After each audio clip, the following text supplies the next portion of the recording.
જય ગૌ માતા, જય સોમાણ.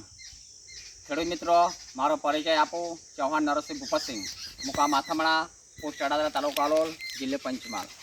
ખેડૂત મિત્રો, તમે આ જોઈ શકો છો, આપણે આ મગફળીનું વાવેતર કરેલ છે.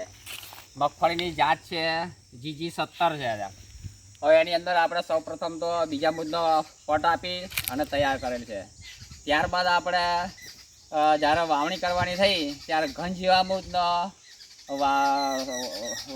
ચાહ સાથે આપણે વાવણી કરી અને એ પદ્ધતિથી ઘન જીવામૃત આપણે તૈયાર કરેલ છે. અને અત્યારે હાલમાં આ મગફળીના 45 થી 50 દિવસ થઈ ગયા છે.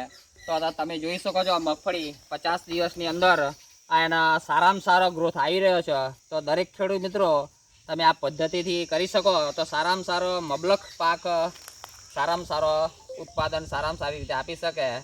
તો ખેડૂત મિત્રો, આપણે હવે આજુબાજુના નજીક ખેડૂત મિત્રોનું પણ માર્ગદર્શન આપતા રહીએ છીએ કે તમે પણ આ પદ્ધતિથી પ્રાકૃતિક કૃષિ પદ્ધતિ પ્રમાણે કરો.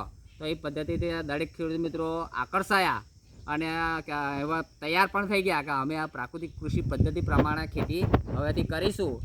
તો આ તમે આ જોઈ શકો છો કે આનો સારામાં સારો, અને આ 2 વાર આપણે જીવામૃત આપેલું છે. તો આ 2 વાર એનો તમે જોઈ શકો છો કેટલી સરસ મજાની એની ફ્લાવર આવી રહી છે અને સાથે સાથે એનો ગ્રોથ પણ આવી રહ્યો છે. કેટલી સરસ સુંદર મગફળી છે.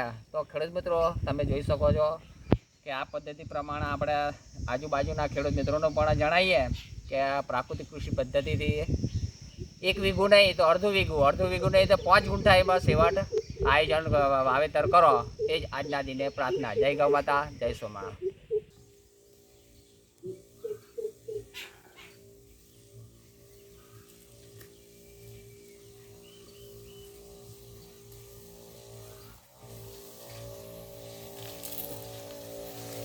ખેડૂત મિત્રો, તમે જોઈ શકો છો, આપણા જીવામૃતનો પટ આપી રહ્યા છીએ, પંપ સ્પ્રે સાથે આપી રહ્યા છીએ. તો એનો તમે ગ્રોથ જોઈ શકો છો અને એનો વિકાસ પણ જોઈ શકો છો, કેટલો અદ્ભુત વિકાસ છે.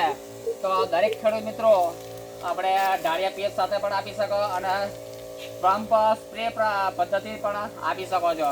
તો આ પદ્ધતિ દરેક ખેડૂત મિત્રો અપનાવે, એ જ આજના દિને પ્રાર્થના. જય ગૌ માતા, જય સોમાણ.